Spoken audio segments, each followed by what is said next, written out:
श्रीमद्भगवत गीता यथारूप अध्याय 14 प्रकृति के 3 गुण। श्लोक 14.3 मम योनिर्महत् ब्रह्मा तस्मिन् गर्भं दधामि अहम् संभवा सर्वभूतानां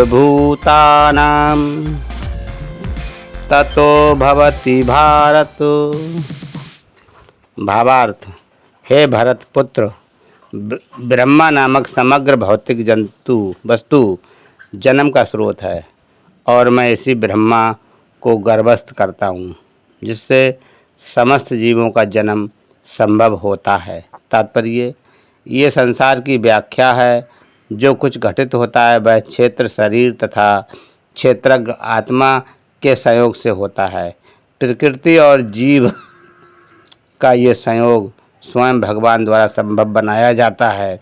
महत तत्व ही समग्र ब्रह्मांड का संपूर्ण कारण है और भौतिक कारण की समग्र वस्तु, जिसमें प्रकृति के 3 गुण रहते हैं, कभी कभी ब्रह्मा कहलाती है। परम पुरुष इसी समग्र वस्तु को गर्भस्थ करते हैं, जिससे असंख्य ब्रह्मांड संभव हो सके हैं। वैदिक साहित्य में मुंडक उपनिषद 1.1.9 इस समग्र भौतिक वस्तु को ब्रह्मा कहा गया है। तस्मादेतद् ब्रह्मा नाम रूपम अन्नम च जायते। परम पुरुष उस ब्रह्मा को जीवों के बीजों के साथ गर्भस्थ करता है। पृथ्वी जल अग्नि वायु आदि 24 तत्व भौतिक शक्ति हैं और वे महज ब्रह्मा अर्थात भौतिक प्रकृति के अवयव हैं। जैसा कि 7वें अध्याय में बताया जा चुका है कि इससे परे एक अन्य परा प्रकृति है, जीव होती है। भगवान की इच्छा से ये परा प्रकृति भौतिक अपरा प्रकृति में मिला दी जाती है, जिससे बाद इस भौतिक पृथ्वी के सारे जीव उत्पन्न होते हैं।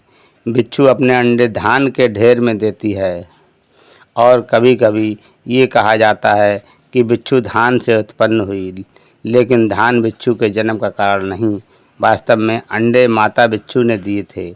इसी प्रकार भौतिक प्रकृति जीवों के जन्म का कारण नहीं होती। बीज भगवान द्वारा प्रदत्त होता है और वे प्रकृति से उत्पन्न होते प्रतीत होते हैं। इस तरह प्रत्येक जीव को उसके पूर्व कर्मों के अनुसार भिन्न शरीर प्राप्त होता है, जो इस भौतिक प्रकृति द्वारा रचित होता है, जिसके कारण जीव अपने पूर्व कर्मों के अनुसार सुख या दुख भोगता है। इस भौतिक जगत के जीवों की समस्त अभिव्यक्तियों के कारण भगवान हैं। हरे कृष्णा।